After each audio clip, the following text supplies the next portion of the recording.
In this episode, I'm going to be introducing you to the different drums, drum subdivisions, and some things to think about while writing your drums, along with writing you guys a basic pattern to get you started. This might go a little fast, so if you need to, rewatch this episode a couple of times and glean any information that you want from it. And if you have any concerns, leave me a comment down below so I can make a future episode about it. Thanks for watching. In the last episode, I introduced you to the drum canvas that we have here.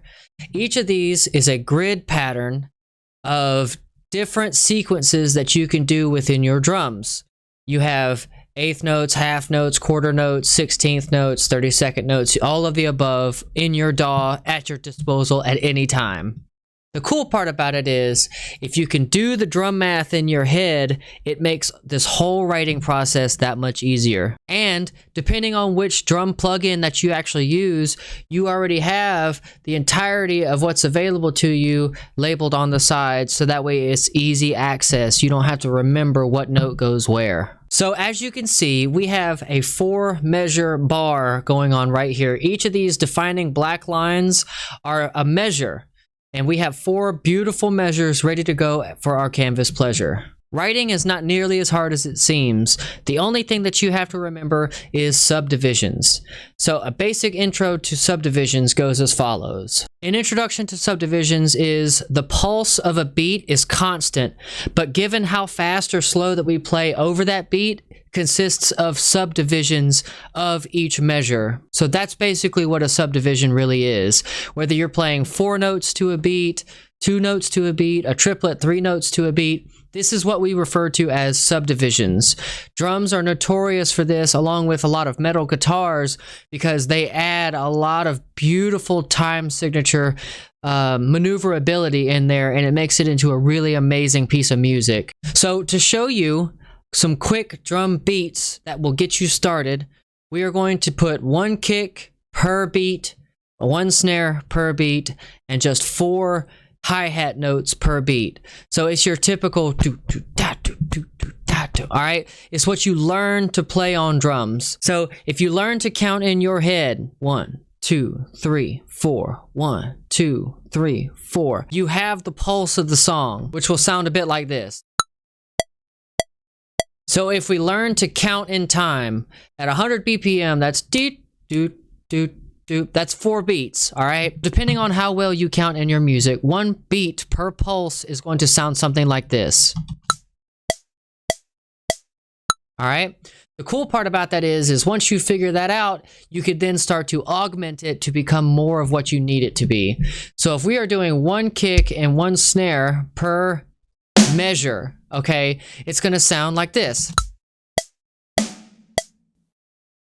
Very basic beat that you learn when you first had to learn how to play drums. Very, very cool. Remember that the pulse of a song is constant, but how fast or how slow you play over that pulse is your given subdivision. A pro tip here is when you don't have to write all 4 measures at the same time. Say you want this whole thing to be repeated 4 times, well, you just highlight your whole clip, click on the next measure that you want it to be in, and you can paste it in and it becomes constant.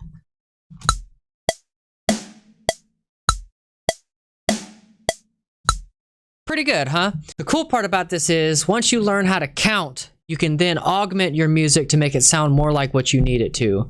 So say instead of just 1 hi-hat, you actually want it to be 8th notes, right? So you would then subdivide each beat, each pulse, into its 4 parts per measure. If you're writing in 4/4, if you're writing in 3/4, it's a little more complicated. 1/2 is even more complicated. 7/8 a little more complicated. You just have to understand the time signature of the music. For now, we're just sticking with 4/4.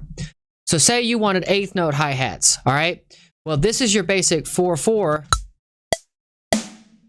with a hi-hat on each of the beats, but then you could add a second set of hi-hats, and a very easy way to do that is to highlight which parts that you're wanting to duplicate, hold the Alt key, click it, and drag it to where you want it to be. That is a very, very, very, very, very good and quick way to replicate and produce your drums in industry. So it goes from sounding like this to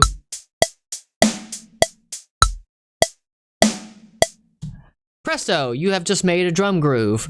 So the same rules apply for all the drums that you are writing. That's what's so cool about writing in a canvas, is when you learn how to do the subdivisions like that, it becomes super quick and super easy to get the desired sound that you want out of it, okay? So let's listen to that again.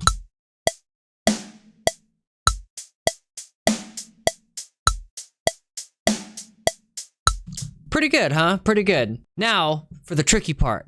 Let's say on the fourth measure,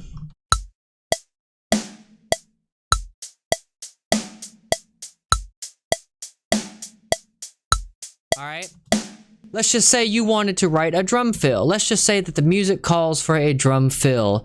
Well, what we are going to do here, the same rules apply for snare, toms, all of them. Same rules apply. If you want to write a fill is also a subdivision of the overall pulse of the song. So say you wanted to do just a quick da-da-da-da on the snare. Well, the cool part about that is if I want to do it the long way, I would just write in 4 snare drum beats and it would sound like... Pretty simple, huh? But let's say you wanted it to be a little faster than that. Let's say you wanted, instead of you said, let's just say instead of eighth notes, you wanted it to be like 16th notes. All right. Well, we snap to.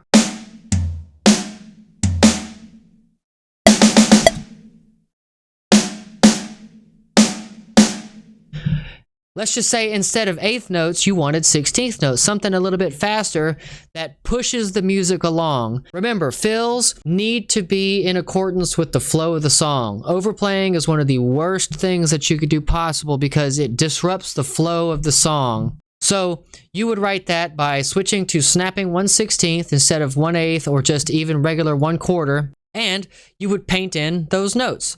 So the subdivision of these is 8 notes per 2 beats, so that's 4 notes per pulse, da-da-da-da, all right? And what's 4 times 4? 16. So that's 16 notes in that measure. That's how you get 16th notes, and it sounds like this.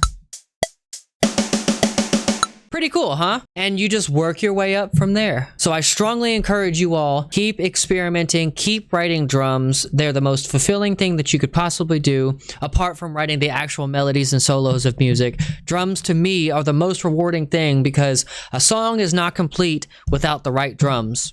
Hands down. I really appreciate you guys tuning into this video. If you have any suggestions for future videos, leave me a comment down below.